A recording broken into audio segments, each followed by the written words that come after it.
Friends, आज हिंद वंदे मातरम। आप सभी का स्वागत है जीजीवा एकेडमी पर। फ्रेंड्स, जो कि आज के स्टूडियो में हम ले रहे हैं सीटीपी के जो है हमारे 15 टॉप क्वेश्चन लेंगे। और फ्रेंड्स, इसमें से जो है आपको जो है एग्जाम में क्वेश्चन देखने को मिलेंगे। बट फ्रेंड्स, अगर आप जीजीवा एकेडमी चैनल पर नए हों तो चैनल को सब्सक्राइब कर लीजिएगा, ठीक है ना। और जैसे कि हम जो हैं थोड़ा वो क्या कहना चाहिए, प्यारे भाई बहनों, अगर आप हमारे चैनल पर हो तो चैनल को सब्सक्राइब कर लीजिएगा।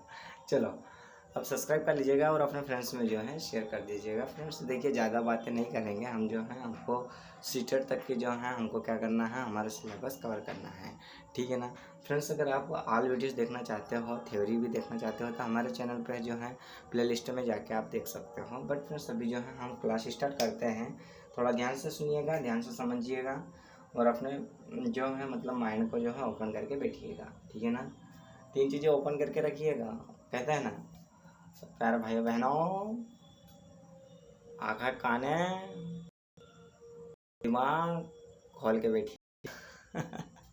चलो इधर आ जाइए, अभी जो है हम वीडियो स्टार्ट कर रहे हैं, ठीक है। और जैसे पहला क्वेश्चन हमको दिया हुआ है कि 5 वर्ष के मोहन की मानसिक आयु 8 वर्ष है तो उसकी बुद्धि उपलब्धि होगी। मतलब एक बच्चा है जो 5 वर्ष का है, बट उसकी मानसिक आयु जो है वो कितनी है, 8 वर्ष की है, तो उसकी जो बुद्धि उपलब्धि होगी वो कितनी होगी, ये पूछा है।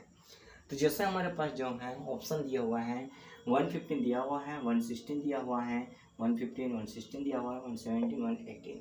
तो फ्रेंड्स, इसका जो है ना तो 118 आएगा, ना ही 117 आएगा, ना ही 115 आएगा। इसका राइट आंसर हमारा चले जाएगा 116, ठीक है ना। फ्रेंड्स, ऑप्शन नंबर बी जो है हमारा राइट चले जाएगा, लॉक कर दीजिएगा ऑप्शन नंबर बी को। अगर आप नोट से तैयार करना चाहते हो तो ये हमारी क्लास जो है 6th या 7th क्लास जो है ये हमारी अभी चल रही है, ठीक है। अब उसी तरह से जो है हम क्वेश्चन नंबर 2 ले रहे हैं। क्वेश्चन नंबर जो कौन सा है उसको भी थोड़ा ध्यान से देखिएगा। जैसे कि हमारे पास क्वेश्चन दिया हुआ है कि आधार आयु निम्न में से किसके मापन से संबंधित है। क्या कहा है कि आधार, क्या बोला है कि आधार आयु निम्न में से किसके मापन से क्या है, संबंधित है। तो इसमें जो है हमको ऑप्शन दिया हुआ है। ऑप्शन क्या दिया हुआ है फ्रेंड्स, तो जैसे कि रुचि दिया हुआ है, व्यक्तित्व दिया हुआ है, बुद्धि दिया हुआ है और अवधान दिया हुआ है। तो फ्रेंड्स, इसका राइट आंसर हमारा हो जाएगा बुद्धि हो जाएगा, ना कि अवधान होगा और ना कि व्यक्तित्व होगा और ना ही हमारा रुचि होगा। तो right answer option number B चला जाएगा, लॉक कर दीजिएगा ऑप्शन नंबर बी को। अब क्वेश्चन नंबर 3 की हम बात करते हैं। क्वेश्चन नंबर 3 हमको दिया हुआ है कि भाषा का वह घटक जो ध्वनि की, क्या है, भाषा का वह घटक जो ध्वनि की गति के अनुक्रम, संचालन एवं उसकी रचना से संबंधित नियम की चर्चा करता है। अब इसने क्या कहा कि ध्वनि की जो है मतलब गति का, ध्वनि के क्या है, गति के अनुक्रम का जो है संचालन का क्या है मतलब संबंधी जो नियम है उसकी चर्चा करता है, तो उसे क्या कहते हैं, ये पूछा है, क्या कहते हैं। तो वैसे हमारे पास जो है ऑब्जेक्टिव दिया हुआ है। ऑब्जेक्टिव क्या दिया हुआ है, तो जैसे हमको दिया हुआ है कि अर्थ विज्ञान, व्याकरण, स्वर विज्ञान और इनमें से कोई नहीं। तो फ्रेंड्स, जब ध्वनि की बात की गई है, ध्वनि की बात की गई तो इसका क्या आएगा, स्वर विज्ञान, यानी right answer option number C चले जाएगा। लॉक कर दीजिएगा ऑप्शन नंबर सी को, ना कि हमारा डी होगा, ना कि बी होगा और ना कि ए होगा, ठीक है। अब उसी तरह से हम देखते हैं कि हमारे पास जो है क्वेश्चन नंबर 4 आया है कि गेट्स के अनुसार अनुभव द्वारा व्यवहार में परिवर्तन ही रिक्त स्थान है। मतलब गेट्स कहते हैं कि अनुभव कर मतलब अनुभव से ही क्या होता है, व्यवहार में परिवर्तन आता है। क्या बोलते हैं गेट्स, ऐसा बोलते हैं कि अनुभव द्वारा ही व्यवहार में परिवर्तन आता है। तो वो किससे आता है, तो वो हमारे पास दिया हुआ है ऑप्शन। ऑप्शन को थोड़ा ध्यान से पढ़िएगा, फिर उसके बाद जो है उसका क्या है राइट आंसर जो है टिक लगाना। तो अनुभव कब मिलेगा, तो जैसे अभिप्रेरणा, समायोजन, सीखना, चिंतन। तो इसका राइट आंसर चले जाएगा फ्रेंड्स, जब सीखोगे तब अनुभव होगा और तभी आपके व्यवहार में परिवर्तन होगा। तो राइट आंसर हमारा सी चले जाएगा। लॉक कर दीजिएगा ऑप्शन नंबर सी को, ना कि डी को, ना कि बी को और ना कि ए को, ठीक है। अब उसी तरह हम देखते हैं क्वेश्चन नंबर हमारे पास 5 दिया हुआ है कि स्पीयरमैन के अनुसार तर्क करने की क्षमता और समस्या समाधान करने की क्षमता कहलाती है। तर्क करना और समस्या समाधान करने की जो होती है क्षमता होती है वो क्या कहलाती है, ये पूछा है, ठीक है ना। और किसने बोला है ये, तो स्पीयर भाई साहब ने, स्पीयरमैन भाई साहब ने बोला है कि तर्क करने की क्षमता और समस्या समाधान क्षमता की जो है मतलब क्या पूछा है, तो क्षमता क्या कहलाती है। तो जैसे हमारे पास दिया हुआ है कि एस कारक, जी कारक, विशिष्ट बुद्धि और सांस्कृतिक बुद्धि।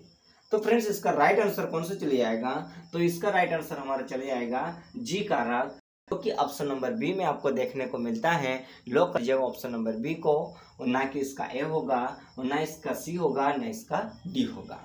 अब उसी तरह हमारे पास क्वेश्चन नंबर दिया हुआ है 6। अब क्वेश्चन नंबर 6 क्या दिया हुआ है उसको भी थोड़ा ध्यान से पढ़िएगा और उसका आंसर जो है आपको ध्यान से लगाना है। तो जैसे हमारे पास दिया हुआ है कि सामान्य पुरुष में 100 गुणसूत्र होते हैं, तो महिला में मतलब जबकि सामान्य महिला में होते हैं। जब एक पुरुष की बात की जाए, है ना, आदमी की बात की जाए, तो उसमें कौन से गुणसूत्र होते हैं, 100 होते हैं। तो इसने बोला है कि महिला में जो है वो कौन से गुणसूत्र होते हैं, तो हमारा इसका राइट आंसर चले जाएगा 100। क्योंकि आप लोग सभी जानते हो कि पुरुष में जो होते हैं 100 गुणसूत्र होते हैं और महिला में जो होते हैं 100 होते हैं। और इसकी जोड़ी की बात की जाए तो 43, ये कितने होती है, तो 23 इसकी क्या होती है, जोड़ी होती है। ठीक है ना। बात की जाए अगर आपसे पूछ ले कि इसकी जोड़ी जो मतलब सामान्य पुरुष में गुणसूत्र की जोड़ी होती है तो 23 होती है ना। और गुणसूत्र कौन से होते हैं महिला में, तो 100 होते हैं, ना कि हमारा 100 होगा और ना ही हमारा 100 होगा और ना ही हमारा वाई होगा। तो लॉक कर दीजिए ऑप्शन नंबर बी को। अब उसी तरह हम बात करते हैं क्वेश्चन नंबर 7 को। क्वेश्चन नंबर हमको 7 दिया हुआ है कि मनोलैंगिक विकास में ये क्या दिया हुआ है, मनोलैंगिक विकास में सुप्तावस्था का वर्ष अंतराल संबंधित है। अब इसने बोला मनोलैंगिक, अब मनोलैंगिक विकास का क्या दिया हुआ है, सुसुप्ता का मतलब वर्ष का जो है अंतराल दिया हुआ है। तो ये जो मनोलैंगिक विकास होता है वो कौन से वर्ष के मतलब अंतर होता है, मतलब कौन कौन से वर्ष के बीच होता है। ठीक है। अब हमको जो है यहाँ पे क्वेश्चन जो है दिया हुआ है, अब हम देखते हैं। तो यहाँ पर हमारे पास जो है ऑप्शन देखने को मिलता है, और ऑप्शन क्या है फ्रेंड्स, तो उसको थोड़ा ध्यान से देखिएगा। ठीक है। अब ऑप्शन को पढ़िएगा फिर उसका आंसर लगाइएगा। तो ऑप्शन हमको दिया हुआ है, ऑप्शन क्या दिया हुआ है कि 2 से 5 वर्ष का, 6 से यौन तक, या 18 से 20 वर्ष का, या 20 से 22 वर्ष का। तो फ्रेंड्स इसका जो होगा तो ऑप्शन नंबर बी चले जाएगा, जो कि 6 से यौन तक इसका क्या होता है, अंतराल होता है। ना कि ऑप्शन नंबर ए होगा, ना कि सी होगा, ना कि डी होगा, ऑप्शन नंबर बी होगा। लॉक कर दीजिएगा ऑप्शन नंबर बी को। अब उसी तरह हम बात करते हैं क्वेश्चन नंबर 8 की। क्वेश्चन नंबर 8 हमको दिया हुआ है उत्सुकता परीक्षण निम्न में से किसका घटक है। क्या बोला है, उत्सुकता परीक्षण, मतलब उत्सुकता का परीक्षण करना है, तो निम्न में से जो है किसका घटक पूछा है।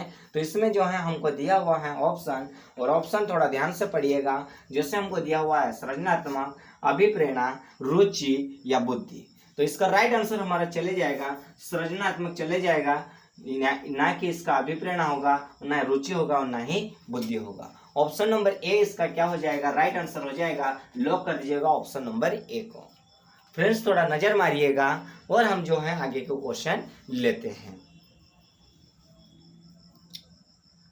आगे देखिएगा फ्रेंड्स, जैसे कि आप लोगों को जो है अभी जो हमने जो है कितने क्वेश्चन कर लिए, 8 क्वेश्चन। अब हम आगे बात करते हैं क्वेश्चन नंबर 9 की, जो कि हमारे पास दिया हुआ है। थोड़ा ध्यान से पढ़िएगा और उसका आंसर जो है कमेंट करके बताइएगा। ठीक है ना फ्रेंड्स। जैसे कि अगर आपको मैं हर वीडियो में ये बोलता हूँ कि अगर आपको जो है पूरी वीडियो देखना है, थ्योरी भी देखना है, तो फ्रेंड्स हमारे यूट्यूब चैनल की प्लेलिस्ट में जाके आप थ्योरी देख सकते हो।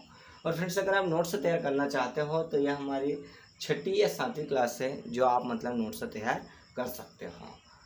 देखिए फ्रेंड्स, अब क्वेश्चन नंबर 9 दिया हुआ है कि बच्चे के संज्ञानात्मक विकास हेतु उत्तम स्थान है। क्या बोला है कि बच्चे के क्या है, संज्ञानात्मक स्थान के लिए क्या है, उच्चम, मतलब क्या है, उत्तम स्थान, मतलब अच्छा स्थान है।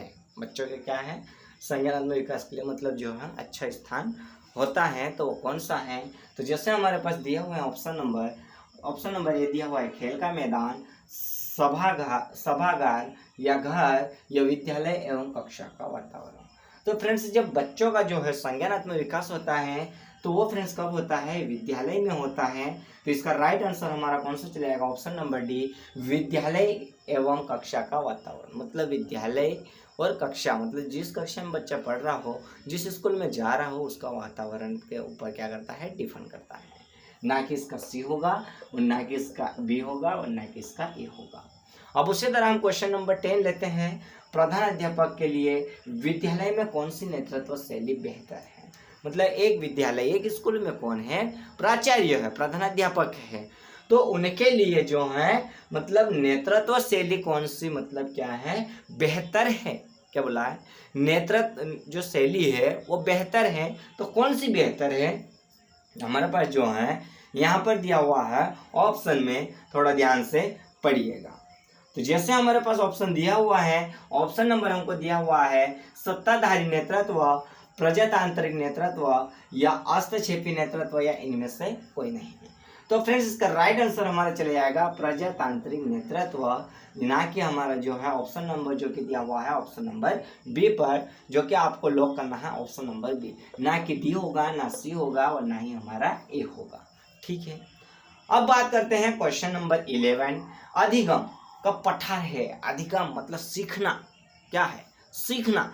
अब अधिगम का पठार है मतलब सीखने का जो है पठार है, तो वो कौन सा है उसको थोड़ा ध्यान से देखिएगा। तो जैसे हमारे पास दिया हुआ है ऑप्शन नंबर कि अधिगम में अवरुद्ध, ऑप्शन नंबर बी दिया हुआ है अधिगम में दोष, अधिगम की समाप्ति या कोई नहीं, तो इसका राइट आंसर हमारा चल जाएगा ऑप्शन नंबर ए, जो कि अधिगम में अवरुद्धि, जो हमारा किसमें दिया हुआ है ऑप्शन नंबर ए में, लॉक कर दीजिएगा ऑप्शन नंबर ए को। ना कि बी आएगा, ना सी आएगा, ना कि डी आएगा। अब बात करते हैं क्वेश्चन नंबर 12, जो हमको दिया हुआ है कि निम्नलिखित में से कौन सी कक्षा शिक्षण में जनतांत्रिक शिक्षण नीति नहीं है। अब फ्रेंड्स जब बात करा है निगेटिव, तो आपको जो है आंसर भी देना है निगेटिव। ठीक है, क्वेश्चन जब निगेटिव आ जाए तो निगेटिव का भाई निगेटिव ही होगा, ना कि इसका पॉजिटिव होगा।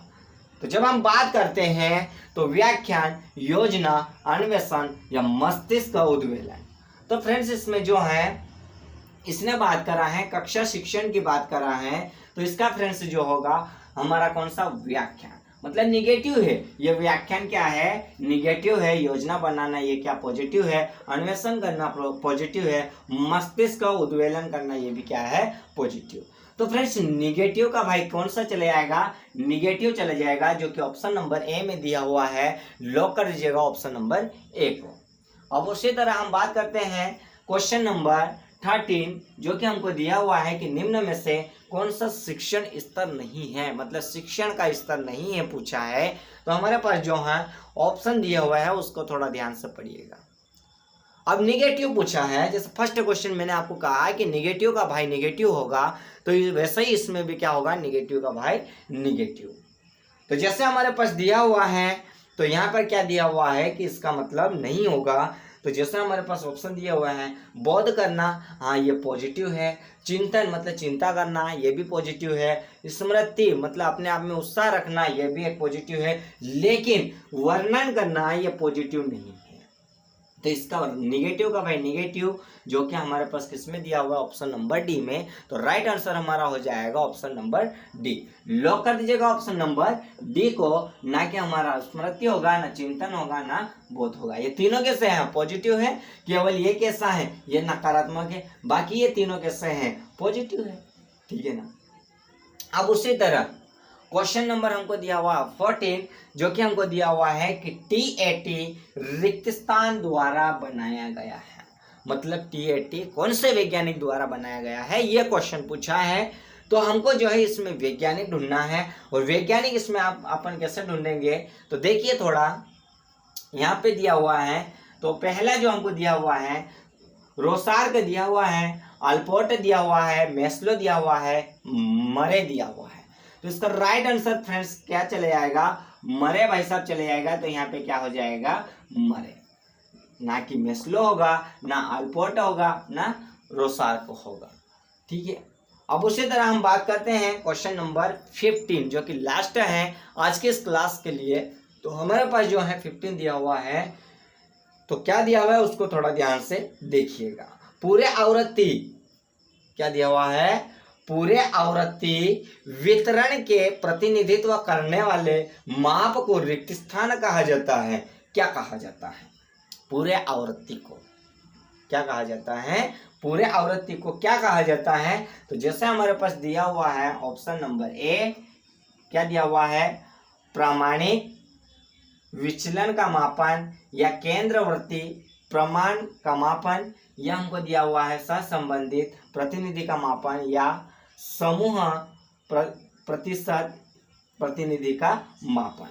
तो इसका जो है आपको आंसर जो है कमेंट करके बताना है, बट इसका आंसर ये आ जाएगा।